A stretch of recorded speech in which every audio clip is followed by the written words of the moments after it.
अहमदाबाद से ये लंदन की उड़ान भर रहा था, लेकिन उड़ान भरने के 2 मिनट के अंदर ये दुर्घटनाग्रस्त हो गया। 1:38 पर उसने उड़ान भरी है और 1:40 पर ये दुर्घटनाग्रस्त हो गया है। 230 इसमें यात्री थे, जिसमें 169 भारतीय थे, 53 ब्रिटेन के नागरिक थे, 7 पुर्तगाली थे, 1 कनाडा का नागरिक था। गुजरात के पूर्व मुख्यमंत्री भी इसमें सवार थे, विजय रूपाणी, उनकी भी मौत हो गई। विमान के जो कैप्टन थे, मतलब सुमित सब्बरवाल नाम था, वो काफ़ी सीनियर पायलट थे। 8000 घंटों का उनका अनुभव था विमान उड़ाने का, और जो को पायलट थे वो भी 1000 घंटे से ज़्यादा विमान उड़ा चुके थे। तो अनुभवी लोगों के हाथ में विमान था। में कुछ बातें चौंकाने वाली है, क्योंकि जो विमान था वो बोइंग कंपनी का ड्रीम लाइनर विमान था। 787 ड्रीम लाइनर, जो दुनिया के सबसे शानदार विमानों में गिना जाता है। एक विमान की कीमत 1 से 1,500 करोड़ होती है, और ये पहला मौका है जब किसी ड्रीम लाइनर का हादसा हुआ है। अहमदाबाद विमान हादसे से देश जो है दहल चुका है। क्या कुछ पूरा मामला है और किसकी गलती है, इन्हीं सब मुद्दों पे बातचीत करने के लिए हमारे साथ पूर्व आईपीएस अमिताभ दास सर है। सर, अहमदाबाद का विमान हादसा के बारे में आपने सुना होगा? ये बहुत दुखद खबर है। अभी तो पूरी दुनिया में उस हादसे की चर्चा है। दर्शकों को मैं पूरा मामला बताता हूँ।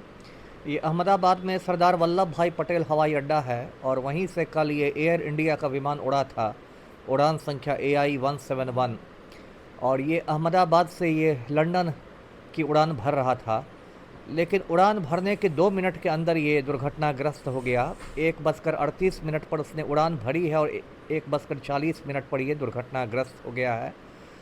और इसमें 300 से ज़्यादा मौतों की खबर आ रही है। 242 लोग तो विमान में थे, जिसमें सिर्फ एक व्यक्ति के बचने की बात आ रही है, और 50-60 डॉक्टरों के मरने की खबर आ रही है, क्योंकि वहाँ एक बीजे मेडिकल हॉस्पिटल है, उसके हॉस्टल पर ये जाके प्लेन गिर गया। तो उसमें मेस में जो डॉक्टर लोग खाना खा रहे थे वो भी बड़ी संख्या में हताहत हुए हैं। देखिए, ये बहुत दुखद तो है ही। इसमें कुछ बातें चौंकाने वाली है, क्योंकि जो विमान था वो बोइंग कंपनी का ड्रीम लाइनर विमान था। 787 ड्रीम लाइनर, जो दुनिया के सबसे शानदार विमानों में गिना जाता है। एक विमान की कीमत 1 से 1,500 करोड़ होती है, और ये पहला मौका है जब किसी ड्रीम लाइनर का हादसा हुआ है। और एयर इंडिया के पास ऐसे 34 ड्रीम लाइनर विमान हैं, और इस ड्रीम लाइनर विमान के बारे में कहते हैं, ऐसे तो आजकल दुनिया के ज़्यादातर विमानों में 2 इंजन रहते हैं, डबल इंजन विमान रहते हैं, कि अगर उसमें एक इंजन किसी वजह से फेल भी कर जाता है तो दूसरा इंजन विमान को बचा लेता है, विमान दुर्घटनाग्रस्त नहीं होता है। लेकिन इस विमान दुर्घटना के बारे में विश्लेषकों की राय है कि एक दुर्लभ संयोग हुआ कि दोनों इंजन शायद एक साथ फेल कर गए, और इसलिए विमान दुर्घटनाग्रस्त हो गया। देखिए, पूरी जानकारी जो होगी दर्शकों को मैं बता दूं। विमान के अंदर एक ब्लैक बॉक्स रहता है, ऐसे उसका नाम ब्लैक बॉक्स रहता है, लेकिन उसका रंग एकदम चमकीले नारंगी रंग का रहता है, जैसे कि जंगल पहाड़ कहीं भी गिरे तो वो आसानी से दिखाई दे दे। और ब्लैक बॉक्स में सारी जानकारियाँ रहती है कि जो पायलट लोग आपस में बातचीत करते हैं उसकी रिकॉर्डिंग रहती है। विमान के उड़ान के संबंध में सारे आंकड़े रहते हैं कि किस ऊंचाई पर विमान उड़ रहा था, हवा का रुख क्या था, मौसम क्या था। तो ये तो रिहायशी इलाके में विमान गिरा है, तो यहाँ तो आसानी से ब्लैक बॉक्स मिल जाएगा, संभवतः मिल गया भी होगा। और ब्लैक बॉक्स को सुनने के बाद बोइंग कंपनी की टीम भी अमेरिका से रवाना हो चुकी है अहमदाबाद के लिए। तो सब विश्लेषक लोग तब पता करेंगे कि ये विमान दुर्घटनाग्रस्त क्यों हुआ था।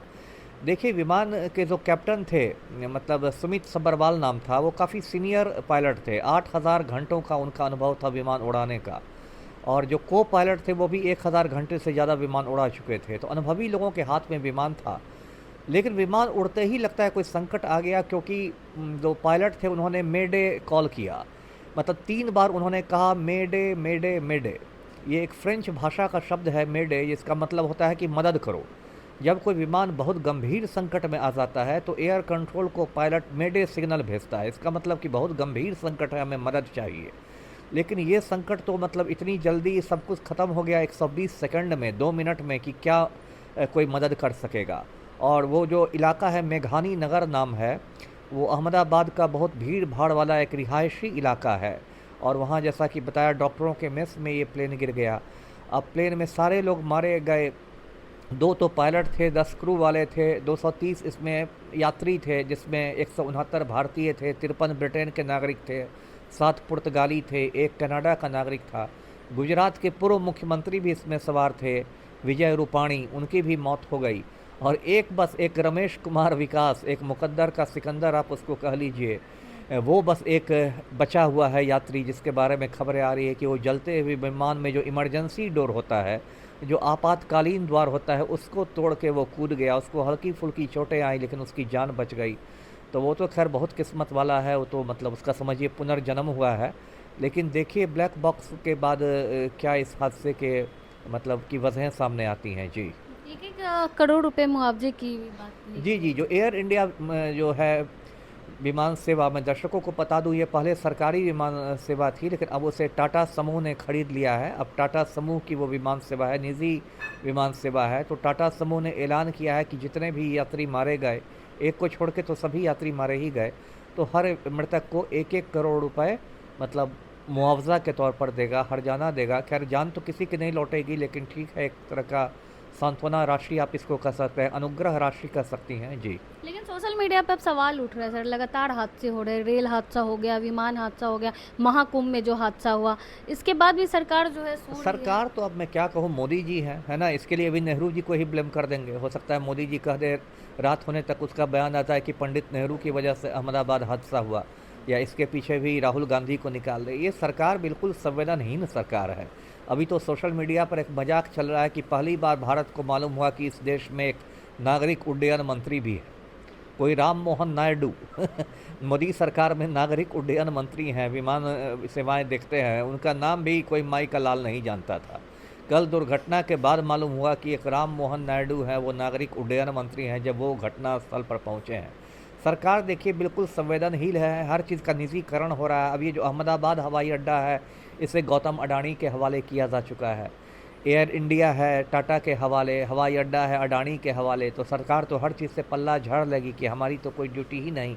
मोदी जी तो खाली दिन में 75 बार कुर्ता बदलने के लिए प्रधानमंत्री बने हैं। अब तो लोग उनको प्रधानमंत्री नहीं प्रधानमंत्री कहते हैं। माननीय प्रधानमंत्री हैं, दिन में 75 बार कुर्ता बदलते हैं। और इनके दलाल टीवी चैनल्स यही दिखाएंगे, मोदी जी ने ट्वीट किया, मोदी ने बात की गुजरात के गृह मंत्री से। अरे बात की तो क्या हो गया, किसी की जान लौट जाएगी।